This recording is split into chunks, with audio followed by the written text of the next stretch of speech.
Halo guys, ketemu lagi kita hari ini di OTR FNN of the Record Forum News Network. Kita masuk di episode yang ke-58. Edisi weekend ya bro, tapi gue selalu mengingatkan lu semua, gak bosan-bosannya, please stay at home ya. Ini masih pilihan yang terbaik karena COVID-19 ini lagi ngamuk-ngamuknya sekarang ya. 2 hari yang lalu rekor tertinggi yaitu 20.574 kasus baru itu tercapai. Jauh lebih tinggi dari hari sebelumnya yang tercatat di kisaran 15 ribuan. Walaupun memang kemarin agak turun sedikit di kisaran 18 ribu kasus. Tapi tetap bro, ya kita masih harus sangat berhati-hati. Jangan lupa protokol kesehatan ya. 5M, mencuci tangan dengan sabun dan air mengalir, menggunakan masker dengan benar, kemudian social distancing atau menjaga jarak, menghindari kerumunan dan membatasi mobilitas. Cuma 5M bro, ya nggak perlu 17M. Cukup Juliari aja ya yang 17M. Oke, hari ini kita seperti biasa akan ngobrol-ngobrol asik, seru, membongkar berita di balik berita bersama partner gua, jurnalis pakai senior nggak ya? Ntar dia aja deh yang nambahin senior ya. Jurnalisnya FNN yaitu Mas Hersu Beno Arif. Gua sapa dulu ya, Mas Hersu. Assalamualaikum. Waalaikumsalam warahmatullahi wabarakatuh. Sorry, saya awal pembicaraan saya mesti menyalahkan Anda lagi nih, Bang Arif. Apalagi? Ya, Anda minta viewer kita untuk tetap jaga protokol, jangan kemana-mana, di rumah aja. Tapi para sekjen koalisi partai pendukungnya Presiden Jokowi malah kumpul-kumpul makan bareng dan alasannya Ah, ya gimana aduh. gitu. Iya. Inilah Mas, kita mesti bilang ini ya, kita harus pilih pejabat itu yang waktu SD itu nggak bolos waktu pelajaran peribahasa. Ini kayaknya Hmm, nih pada nggak belajar peribahasa ya kan? ya, Peribahasanya ya, mengatakan guru kencing berdiri, murid kencing berlari. Nah, ini ya, kan tinggal diterusin ya. Kalau ya. gurunya kencingnya berlari, waduh, muridnya bisa sambil salto Mas. Iya. Ini saya baca beritanya nih kacau ya Bang Mas ya. Di restoran Pelataran lagi. Emang enak sih Mas restorannya. Saya beberapa kali dulu sebelum Covid tuh bikin gathering di situ. Emang seru emang. Ah, ah, ah.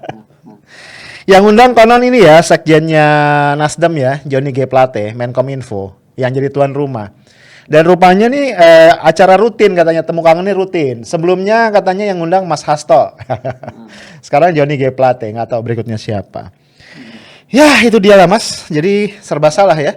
Kita Ya, ngomong tentang prokes salah, nggak ngomong tentang prokes ya masa iya nggak diomongin gitu kan. ya. Ya, ini tapi kalau ngomong restoran Pelataran ini selain tempat ini bersejarah tapi juga ada tragedi gitu. Jangan-jangan Mhm. bisa jadi traumatik juga. Ini kan kalau kita ingat pada Pilpres 2019 lalu, kita kan ingat ini para pimpinan koalisi partai juga bertemu di situ Iya. yang kemudian tidak jauh dari tempat itu Pak Mahfud MD sedang bersiap-siap menunggu pengumuman soal pencapresan, tapi tiba-tiba di restoran itulah kemudian muncul nama lain, jadi Kiai Ma'ruf Amin. Jadi jangan sampai ini ada semacam tragedi lagi terulang, karena Iya, bagaimanapun iya. juga ini menurut saya menilai mereka ini para sekjen koalisi partai pendukung pemerintah ini sudah mengabaikan jadi Pak Jokowi, omongan Pak Jokowi itu nggak dianggap Iya. kan gitu Iya. ya. Mhm. Pak Jokowi kan tadi seperti Anda juga menyampaikan gitu, kalau perlu jangan, nggak perlulah keluar, kalau nggak penting-penting banget keluar rumah. Gitu. Ini kata-kata ini Mhm. penting loh ya. Mhm. Kalau Mhm. nggak Mhm. penting-penting banget itu jangan keluar keluar rumah. Nah, Iya. sementara ini pertemuan ini seperti dikatakan oleh mantan sekjen PSI hanya kangen-kangenan. Ya, Iya. Iya. ya tidak. Mbok nahan diri kalau cuma kangen-kangenan, karena selama ini dokter-dokter juga sudah mengingatkan bahwa meskipun mereka menyatakan makan malam dengan protokol kesehatan yang ketat, justru Mhm. makan malam itu selama ini makan, bukan khususnya ya, bukan makan malam ya, Iya. makan itu justru disitulah biasanya tempat penularan itu terjadi, ya kan? Yes. Karena Iya, satu orang betul. ketika makan kan nggak mungkin pakai masker. Betul. Kalau saya lihat foto-fotonya itu foto makanan itu dihidangkan di mana di meja makan dan pasti mereka sambil ngobrol sambil makan. Nah, itu di situ peluang penularan terjadi. Apalagi itu ditambah lagi tempatnya pasti tertutup kalau restoran seperti Betul. itu kan. Nah, Yes. ini aerosol, penularan secara aerosol. Jadi benar-benar memenuhi melanggar protokol kesehatan berkali-kali itu. Mhm. Dan Mhm. pelanggaran yang ketiga itu dilakukan pada malam hari, jam makan malam. Iya, Padahal betul. di Jakarta Gubernur Anies Baswedan sedang berjibaku menutup beberapa restoran yang dianggap melanggar jam jam malam lah gitu ya. Saya Ya. jam berapa? Jam 9 kalau tidak salah itu ya Mhm. dibatasinya ya. Ya. Tapi jam berapapun mereka tetap melakukan makan malam dan kemudian dipublish ke media. Ini kan memberikan contoh tadi sekali lagi kepada publik. Ini pesannya jadi negatif loh kepada Ya, publik. betul. Satu artinya apa? Yang saya ditangkap bahwa omongan Pak Jokowi nggak dianggap oleh partai koalisi. Kedua juga memberikan pesan pada publik bahwa ya kalau yang di atas saja melanggar seperti itu, gimana kita yang di bawah mau memberikan contoh kan gitu. Iya, betul. Ya, ini nggak bisa mereka menyatakan alasan bahwa saya nggak bisa membayangkan mereka kemudian makan terus seperti yang saya lakukan biasanya kalau kumpul-kumpul gitu saya menjauh dari yang lain-lain. Justru mereka ini kalau politisi ini kan lobby-lobbynya sambil ngobrol di meja makan. Nah, mudah-mudahan saja kita tidak mendengar kabar apapun tentang para sekjen ini, begitu. Karena kalau mereka menyembunyikan fakta bahwa mereka tertular COVID itu sudah ada presiden hukumnya, belum jadi jurisprudensi karena Habib Rizik Syihab kan sudah dihukum di Pengadilan Negeri Jakarta Timur, belum inkrah, belum jadi jurisprudensi, Bang Arief. Mas, kalau masalah statement, arahan, direction, bahkan perintah Pak Jokowi itu dicuekin, Mas, sama bawahannya, itu kayaknya bukan sekali ini doang deh, Mas. Kayaknya udah sering ya. Tadi kan Mas nyebut kasusnya Habib Rizik ya. Ini saya nemu lagi nih ya, cuitan lama nih di Twitter resminya Pak Jokowi. Kan Pak Jokowi mengatakan di situ saya sudah perintahkan kepada menteri, gitu kan, supaya rumah sakit dan para pejabat itu tidak membuka identitas pasien COVID-19. Demikian pula kepada media, yaitu privacy yang nggak boleh dibuka. Sementara dalam kasus Habib Rizik Syihab yang dipersoalkan kan itu ya gitu ya. Kenapa rumah sakit Umi tidak membuka itu ya kan? Kenapa Habib Rizik tidak membuka kondisinya gitu. Ini berarti kan kalau kemudian ini dipersoalkan di pengadilan, dituntut oleh jaksa. Jaksa itu kan kejaksaan tuh di bawah presiden, Mas. Bagaimanapun gitu ya. Polisi itu kan di bawah presiden. Jadi artinya memang presiden kayaknya udah terbiasa untuk dicuekin sama anak buahnya dan kayaknya dia nggak apa-apa. Dalam kasus KPK juga kan bikin pidato khusus, memberikan direction gitu kan ya. Ya tapi ya ternyata tetap aja TWK dijadikan dasar untuk memecat. Walaupun memang salah Pak Jokowi juga ya, kalimatnya bersayap kan, tidak serta merta. Nah, ada celah di situ ya. Ini kan tidak serta merta, ada tahapannya. Itu satu. Yang kedua, kalau masalah pejabat melanggar, emang ini gimana ya pejabat kita ini? Saya bingung ya, mereka ini punya WA group apa enggak gitu loh. Misalnya gini ya, kita kan pernah bikin podcast khusus ngobrolin itu Mas tentang siapa Luhut ya, menteri segala urusan. Menko Marves ya, Pak Luhut yang mengatakan melonjaknya COVID ini salah kita bersama, katanya gitu ya. Kemudian dia bilang, ayo para pejabat ini ngasih contoh, para pemimpin ngasih contoh. Ini kalau kita nggak ngasih contoh, ini kita menyebabkan bencana lah, kira-kira begitu ya. Nggak berapa lama kemudian kan satu kementerian yang di bawah portofolionya Pak Luhut, Menparekraf itu bikin acara di Bima kan. Di Bima kemudian ngundang membawa Atta Halilintar sama istrinya Aurel. Berjibun Mas, luar biasa. Kayaknya kerumunan Jokowi di NTT kalah deh. Nah. Kalau nggak salah itu Atta Halilintar sekarang kena COVID yang kedua kali itu seperti Ibu Khofifah saya baca di media kalau nggak salah begitu tadi ada beritanya. Betul. Nah jadi kan kalau itu kita lihat ya, jadi memang jadi rakyat itu susah gitu ya. Nah makanya saya pakai baju rakyat. Jadi rakyatnya emang susah Mas. Artinya kita kan diajarkan bahwa arahan yang paling mudah diterima itu kan dari perilaku ya, dari contoh yang dilihat. Dan kita melihat pemimpin kita gagal untuk menjadi solidarity maker dalam konteks pertarungan kita melawan COVID. Nah, apalagi yang ini yang saya sesalkan, misalnya, kalaupun saya pejabat nih, kalaupun nggak bisa nahan diri ketemu gitu ya, itu nggak usah dipublikasikan gitu Mas. Nah, iya. Kenapa sih harus dipublikasikan gitu? Nggak ngerti itu maksudnya apa? Itu kan menyinggung perasaan rakyat ya. Satu, itu restoran mahal ya kan, rakyat mikir aduh boro-boro gue makan di pelataran kan. Yang kedua dalam kondisi COVID, gue pengen ketemu keluarga aja, pulang kampung aja susah, sungkem sama orang tua aja nggak boleh gitu kan.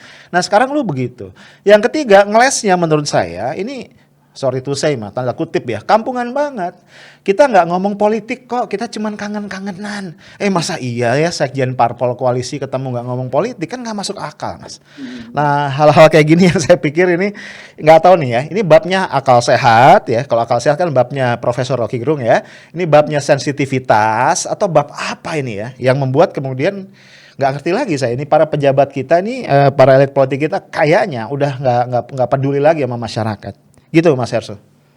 Tadinya saya baru ngeh juga kalau Anda menyebutkan data-data bahwa banyak sekali pernyataan presiden, imbauan presiden yang juga diabaikan oleh para bawahannya dan sekarang diabaikan secara berjamaah oleh para sekjen partai pendukung pemerintah ya.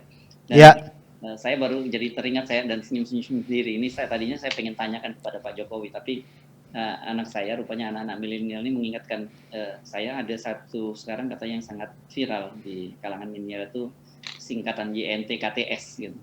Anda apa tahu tuh? nggak tahu nggak ada YNTKTS? Nggak tahu. Ya nggak tahu kok tanya saya. Kalau saya mas yang saya tahu viral itu ini apa frase Bismillah komisaris. Nah itu saya tahu itu. Oh, silakan. Berarti Anda nggak milenial ini.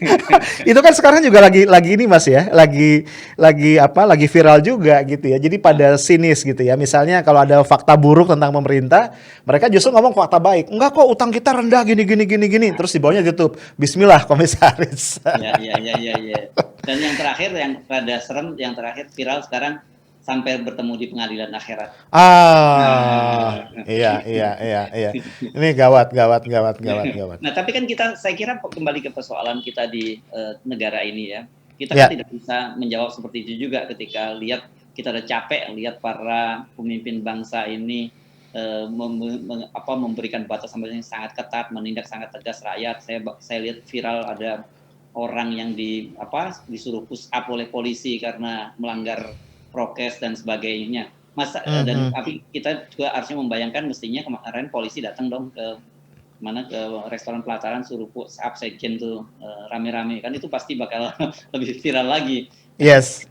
Situasi semacam ini kan sebenarnya membuat kita jadi semakin bingung ya dalam situasi sekarang. Nah, saya senang sekali kemudian muncul istilah dari epidemiolog dari UI yang disebut sebagai herd stupidity gitu ya. Yep. Jadi kebodohan stupidity yang komunal gitu, komunal. Nah, itu yang terjadi. Nah, mengapa kemudian herd community kita tidak segera terwujud? Kan herd community itu kan harusnya ketika sejumlah orang yang sudah terkena itu cukup tinggi dan kemudian tercipta kekebalan gitu, termasuk juga vaksin yang sudah rasionya cukup banyak. Tapi kan yang terjadi bukan herd immunity tapi herd stupidity, jadi kebodohan yang komunal, dan itu yang ditunjukkan oleh kita. Jadi bagaimana kita mau berharap ini penanganan COVID ini bisa segera berakhir. Kemarin kan kita singgung negara-negara lain udah bicara soal waspada soal gelombang kedua. Kita masih bingung ini kita gelombang berapa, kita nggak jelas karena gelombangnya terus meninggi. Atau sekarang di Eropa sudah berlangsung pesta sepak bola Euro 2020 dan kita bisa menikmati dari kejauhan melihat orang sudah mulai bisa bergembira di stadion, sementara kita masih justru sekarang mengurung diri gitu. Saya sendiri ini dalam beberapa pekan ini memutuskan untuk lockdown seluruh keluarga, tidak kemana-mana karena memang di kiri kanan semua terkena COVID. Jadi kita kan dalam situasi semacam ini kan kita bisa membayangkan bagaimana publik, rasa frustrasi yang mendera publik kita. Banyak sekali orang yang sebenarnya ketika harus diam di rumah itu seperti menjalani tahanan rumah. Nah, mending kalau dia fasilitasnya bagus, mending kalau dia masih bisa beraktivitas. Mereka bingung kan dalam situasi semacam ini. Gua mesti lockdown tapi gua nggak makan. Seperti kita singgung juga pilihannya antara gua kena COVID dan itu masih ada potensi untuk disembuhkan, atau ya anak dan istri gue nggak makan. Itu kan pilihan-pilihan yang sangat sulit. Sementara pemerintah sendiri, saya akan membayangkan mungkin sekarang kan lagi ribut juga soal lockdown atau tidak lockdown. Itu kan muncul lagi ya, mencuat kembali. Dan hampir dipastikan lah dalam situasi sekarang pemerintah nggak mungkin mampu melakukan lockdown. Awal dulu saja pada tahun bulan Maret 2020 pemerintah dengan tegas menolak lockdown, apalagi sekarang gitu ya. Dan di daerah-daerah kita singgung juga bagaimana Gubernur Jawa Barat dan Gubernur Jogja mengurung menyatakan sudah tidak punya anggaran. Ini situasinya memang betul-betul berat. Sementara rakyat akan menghadapi problem-problem yang sangat berat lagi. Bulan Juli ini nanti listrik dipastikan akan naik, ya. Kemudian apalagi PPN juga akan diberlakukan. Jadi bagaimana dalam situasi semacam ini ketika rakyat sendiri sedang kesulitan untuk survive aja udah syukur gitu. Tapi kemudian pemerintah mencoba mencari-cari, mau mencoba mengambil lagi duit dari kantong kita. Kalian aja nih nggak usah perlu bantu kita deh gitu, biarin kita survive. Tapi ya jangan lagi kemudian sudah nggak dibantu, masih juga duit yang di dalam kantong kita masih mau dirogoh oleh pemerintah. Kan situasi semacam ini sebenarnya saya kira sekarang sudah menjadi apa ya? Menjadi semacam pemikiran semua orang. Kalau dulu kita melihat bahwa kesadaran semacam ini hanya pada level kelas menengah, tapi sekarang sudah sampai level kelas bawah. Kalau udah bicara sembako itu kita bicara soal kelas bawah. Itu situasinya saat ini, Bang Arief. Iya, setuju Mas. Saya sama seperti Mas Hersu, saya nggak percaya kalau pemerintah dalam situasi seperti ini berani untuk lockdown. Ya, jadi saya kebayang nih Pak Jokowi di istana nih lagi termenung terus bingung nih ya. Lockdown enggak dan ujungnya enggak. Kenapa? Karena selain tanda-tanda tadi Mas, ini juga saya baca berita yang mengejutkan. Pemerintah itu masih berhutang sekitar 10 sampai 11 triliun kepada rumah sakit terkait dengan penanganan Covid. Menteri Kesehatan Budi Gunadi Sadikin itu berjanji akan melunasinya. Ini sudah janji yang kesekian, Mas. Berjanji itu di bulan April kemarin. Tapi ternyata sampai sekarang itu belum dilunasi. Nah, berita ini disampaikan oleh pengurus ID Jakarta yang juga kebetulan adalah pengurus Majelis Kesehatan di PP Muhammadiyah. Nah, ternyata dari 10 sampai 11 triliun itu 1 triliunnya adalah utang pemerintah kepada rumah sakit yang berada di lingkungan Muhammadiyah. Jadi Mas Hersu bisa bayangkan gitu ya. Sementara di sisi lain Mas, ini saya jadi agak susah ya kita sebagai orang awam untuk memahami. Kalau kita baca laporannya BPK, di situ kan dikatakan sebenarnya ada silpa. Jadi artinya pemerintah itu berhasil berhutang lebih banyak di tahun 2020 ketimbang defisit yang harus ditutup. Kan defisitnya itu sekitar 900-an triliun. Sementara kita bisa berhutang itu sekitar 1.200 something triliun. Berarti ada silpanya cukup besar. Jadi saya nggak mengerti juga ya. Pada sisi yang lain juga Pak Jokowi pernah ya waktu yang kita bikin edisi Pak Jokowi marah-marah, yang dia bicara bendungan apa segala macam itu. Salah satu kritik dia juga adalah daya serap anggaran untuk pemulihan ekonomi dan penanggulangan Covid yang kata dia daya serapnya rendah. Nah, orang awam ya termasuk saya, sebut sajalah saya ini awam ya, memahami data itu jadi susah ya. Kok bisa pada satu sisi serapan anggarannya rendah, tapi pada sisi yang lain pemerintah tidak membayar kewajibannya kepada rumah sakit yang merawat pasien Covid. Nah, dengan kondisi kayak begini ya nggak akan ada lockdown kayaknya ya Mas ya. Dan again akhirnya rakyat itu dipersilahkan untuk survive dengan strategi dan caranya masing-masing. Ya, tapi tadi kembali diganggu ya dengan isu mengenai PPN, mengenai kenaikan tarif listrik dan sebagainya. Gitu Mas Hersu. Iya, itu hampir pasti ya pemerintah tidak mungkin melakukan lockdown. Kalau dulu alasannya kan kelihatannya pemerintah lebih mengejar pertumbuhan aktivitas ekonomi tetap berjalan gitu ya. Hanya pada pertumbuhan ekonomi, dan kita tahu itu adalah lobby dari para pengusaha. Nah, kalau sekarang situasinya berbeda. Situasinya bahwa sudah hampir dipastikan para ahli, para epidemiolog melihat bahwa PPM mikro itu tidak mungkin menekan angka COVID. Artinya apa? COVID ini akan merajalela. Sementara kalau sekarang melakukan lockdown, ya anggaran pemerintah itu terbatas. Tapi Anda tadi menyebutkan ada silpa ya. Sebenarnya silpa itu masih bisa kalau mau digunakan untuk melakukan lockdown dan kemudian tapi sejak awal kan pilihan pemerintah memang seperti itu, tetap saja berhitung secara ekonomi, tetapi dampaknya sekarang kalkulasinya ekonominya lebih mahal karena kita tahu berapa anggaran yang digunakan untuk penanganan COVID, sudah sampai 800 triliun ya. Hampir 900 Mas. Hampir 900 triliun. Padahal waktu itu kalau kita bicara soal lockdown, kan anggarannya nggak sebesar itu.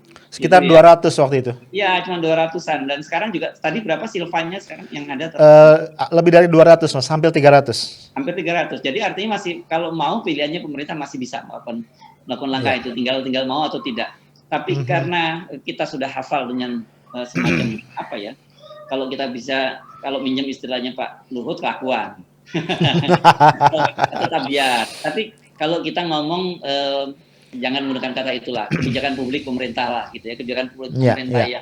yang anti lockdown, kita hampir pastikan bahwa pemerintah tidak akan melakukan lockdown. Nah, apa yang harus dilakukan? Anda betul tadi bahwa kita masing-masing kita mulai berpikir bagaimana kita mengamankan diri masing-masing. Tetapi tentu saja sebagai makhluk sosial, sebagai makhluk beragama, kita berkewajiban untuk nengok kiri, nengok kanan nih, Bang Ya. Arif.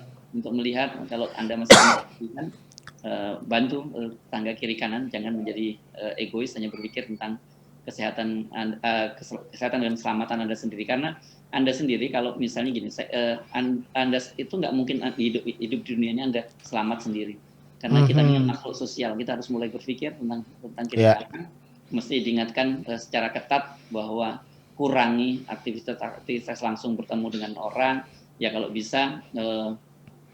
Tapi itu lagi-lagi saya membayangkan itu sulit sekali untuk disampaikan kepada rakyat kecil kita yang hidupnya subsisten ya, yang hari ke hari dia harus lagi-lagi saya menggunakan bahasa Jawa ini kalau nggak nyeker, nggak nudul, kalau tidak kayak ayam gitu. Ayam itu kan kalau tidak melakukan tanah membongkar tanah gitu, dia tidak akan mematok makanan gitu. Nah, seperti rakyat kita itu banyak seperti itu kan. Kalau dia tidak bekerja hari ini, dia tidak makan hari ini. Dan itu saya kira memang beban berat bagi seorang pemerintah, karena memang tugas seorang pemimpin itu berat gitu. Nggak boleh setiap kali ada masalah dijawabnya JNT-KTS tadi gitu. Kalau gitu kita suruh Dilan aja Mas jadi pemimpin kan? Kan kalau kata Dilan jadi pemimpin tuh biar berat, biar gua aja gitu. Iya. Mas, saya pengen menarik ini ke perspektif yang agak lebih luas Mas ya. Maksudnya gini loh, dalam situasi seperti ini kemudian yang kita sedihkan, minimal mungkin saya ya atau kita lah, COVID ini kemudian menjadi tameng, kan itu ya. Ini kan yang saya pikir membuat kambing hitam. Membuat rakyat tuh tambah sakit hati, Mas. Misalnya begini ya, seorang Menteri Keuangan yang konon terbaik 2 kali, 2018-2020, Sri Mulyani, ini dengan enteng sebelumnya mengatakan, merevisi. Kan Pak Jokowi tuh bilang ya, kita bisa tumbuh nih 5-7% kan gitu ya. Nanti koreksi sama Sri Mulyani, kan kita akan tumbuh 7,1-8,3%. Dia jembrengin tuh ya alasan ini nih, konsumsi rumah tangga mulai membaik, government expenditure juga kita genjot supaya itu PDB kita bisa tumbuh 7,1-8,3 gitu ya. Rupanya lupa Mas kita ngebaca. Biasanya kan kalau ada pengumuman diskon itu ada bintang ya Mas, kecil di bawah, syarat dan ketentuan berlaku ya. Ternyata syarat dan ketentuannya apa? Yaitu jika COVID tidak melonjak. Nah, gitu. Enak banget kan? Saya pikir kalau bikin asumsinya kayak begitu, itu nggak perlu Sri Mulyani, nggak perlu doktor, nggak perlu mantan direktur pelaksana IMF gitu ya. Kalau pakai asumsi seremeh itu, masa iya dia tidak bisa ngitung kalau COVID melonjak kayak apa? Dan benar, ketika COVID melonjak, enteng aja dia mengatakan. Intinya adalah batal tuh, 8% batal karena COVID melonjak. Saya gimana ya Mas ya, negara sebesar ini kualitas public servantnya, kualitas public officialnya kayak begitu. Ini kan mengkambing hitamkan tadi ya. Kemudian yang lebih jahat lagi adalah kemudian kalau kita sebelumnya bicara tentang isu 3 periode atau perpanjangan masa jabatan presiden, ini yang saya sangat khawatir ya, kedaruratan COVID-19 ini oleh penguasa ini bukannya diselesaikan dengan sungguh-sungguh, tapi dijadikan sebagai alasan ya. Kan ini sinyal-sinyalnya muncul ya dari pernyataan terbaru dari Arief Poyono yang mengatakan ya ini bisa jadi alasan presiden mengeluarkan dekret untuk perpanjangan masa jabatan presiden. Karena dia bilang kalau pemilu 2024 dilaksanakan nanti akan terjadi tuh lonjakan kasus lagi. Gitu dia bilang. Daripada begitu kenapa nggak diperpanjang aja? Nah saya khawatir ya. Kan kita tahu lah ya kapasitasnya Arief Poyono ya, nggak mungkin lah orang seperti ini bergerak sendiri kan. Ini kan lagi melempar sinyal-sinyal gitu ya dari bohirnya gitu. Yang saya khawatir kemudian tadi COVID kembali jadi kambing hitam untuk melakukan manuver-manuver politik kotor, manuver busuk yang itu kembali menjadikan rakyat sebagai korban.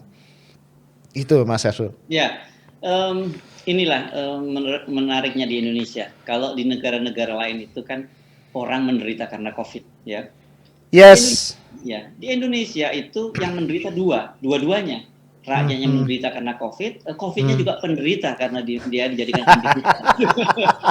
Dia mungkin COVID-nya mikir salah gua gitu kok Gua tiba-tiba yang tadi dia faktanya begini lah, Bang. Yes, gua memang menginfeksi banyak orang, menular orang dan kemudian orang menderita. Ya tapi jangan dong gua dibawa-bawa soal bahwa pemerintah nggak bisa bawa ekonomi. Terlalu banget deh, gitu kira-kira gitu. Ya. Gitu. Saya membayangkan begitu kalau kira-kira saya bisa berdialog dengan COVID gitu. Anda pernah dengar nggak itu? Hanya di Indonesia loh yang seperti itu. Betul. Khas banget itu Indonesia. Saya menemukan beberapa fakta kecil, Mas, yang membenarkan statement Mas Hersu dan juga membenarkan statementnya WHO ya. Kalau kita bicara penanggulangan COVID itu, number one-nya itu bukan vaksin, bukan apa-apa, tapi leadership. Kan gitu ya, WHO itu berkali-kali mengatakan itu. Kita kasih contoh India, Mas. Sebelumnya India ini kan epic banget ya, Mas ya. Terjadi lonjakan yang dahsyat yang bikin kita ngeri ya. Muncul varian India apa segala macam. Tapi ternyata dalam waktu 1 bulan, mereka bisa menurunkan itu menjadi 1/8-nya gitu, Mas. Karena ternyata memang 3T-nya ketat sekali ya, kemudian lockdown-nya habis-habisan dan bisa turun gitu loh. India loh, Mas. Jadi kalau alasan pemerintah nggak punya duit buat lockdown ya bukannya pendapatan per kapita kita itu hampir 2 kali India gitu kan, jadi nggak masuk akal gitu. Kalau dibilang pemerintah kekeh nggak punya duit, itu satu. Yang kedua, ini saya baru baca berita ya, bukan berita juga, ini postingan dari teman kita Ustadz Samsi Ali, imam di Jamaica Muslim Center di New York. Dia mengatakan di masa Presiden Trump itu ancur-ancuran Amerika in terms of COVID-19. Karena kan ya kita tahu ya emang brutal sekali presiden yang satu itu. Tapi begitu berganti presiden yang relatif lebih rasional, ya itu per hari ini katanya per kemarin itu gubernur New York itu sudah membebaskan semua pembatasan yang ada di New York karena memang sudah sangat-sangat terkendali. Sholat Jumat itu bisa rame tanpa masker, orang kemana-mana bebas dalam waktu yang sangat singkat. Kan pasan baru kemarin ya Biden menggantikan Trump gitu. Jadi saya setuju dengan Mas Hersu.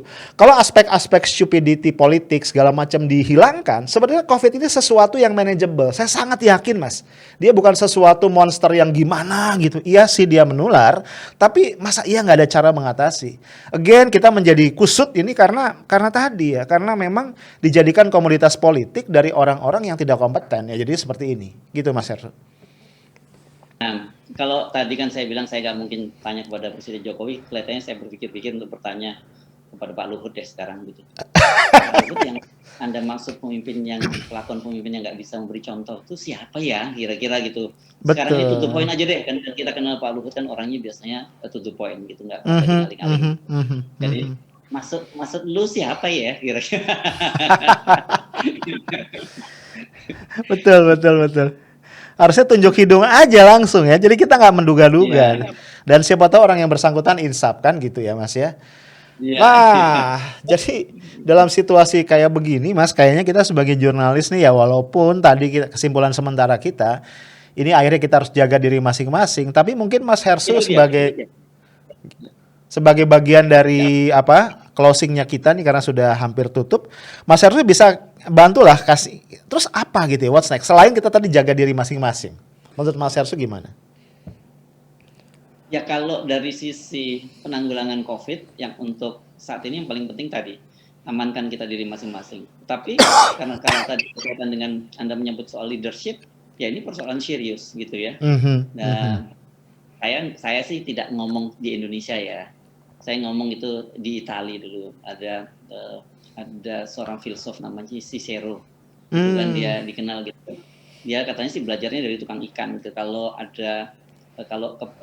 kepala ikannya sudah mulai busuk, segera dipotong kepalanya supaya tidak segera membusuk sampai ke seluruh badannya ikan itu. Yes, itu betul.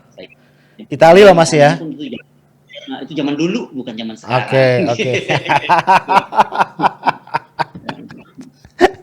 Aduh, ini pengamanannya double ya. Udahlah Itali jauh di sana, zamannya dulu lagi kan. Oke, siap. Ya. Nah, tapi kayaknya walaupun tidak dengan analogi yang sama, jadi saya teringat kemarin saya interview anggota DPD RI, senator dari Sulsel, Pak Tamsil Lindrung, dia kan membantah Arief Puyono. Dia bantah logikanya. Kan kalau Arief Puyono bilang, ini karena situasi darurat Covid ini, siogianya presiden diperpanjang gitu ya, daripada diganti terus jadi ribet. Kalau Pak Tamsil itu dengan tegas mengatakan nggak benar, dia bilang gitu. Jangan-jangan katanya kalau dilanjutkan lebih panjang lagi, ini COVID-nya nggak pergi-pergi katanya begitu. Jadi kayaknya logika ikan Itali tadi itu dibawa ke konteks kekinian dan kedisinian ya oleh Pak Tamsil Lindrung kayak gitu, Mas Hersu. Oke, baik Mas, kita sampai di penghujung. Kembali ya, kita ingetin ya para viewers kita untuk menjaga sebaik-baiknya dirinya dan keluarganya, orang-orang di sekitarnya, cukup dengan 5M. Mudah-mudahan kita bisa bantu untuk memotong penularan COVID ini di hulu ya, karena kasihan juga para tenaga kesehatan kita di hilir yang sudah berjibaku luar biasa. Ya, kita bayangin aja Mas Hersu itu katanya di RSUD Bekasi itu udah sampai tenda, bahkan ada yang harus dirawat di mobil begitu ya, karena memang udah sangat tidak mencukupi lagi kapasitasnya. Oke, bro, itu dia tadi ujung obrolan gua dengan Mas Hersu. Memang situasinya luar biasa ya. Tapi again, selalu gua ingetin lu, walaupun lorong gelap sedang kita lalui, tapi kalau kita tekun, berhati-hati dan bergandengan tangan, insya Allah di ujungnya akan kita temukan secercah cahaya. Jangan pernah berhenti mencintai Indonesia, karena Indonesia adalah punya lu, punya gua dan punya kita semua. Assalamualaikum warahmatullahi wabarakatuh.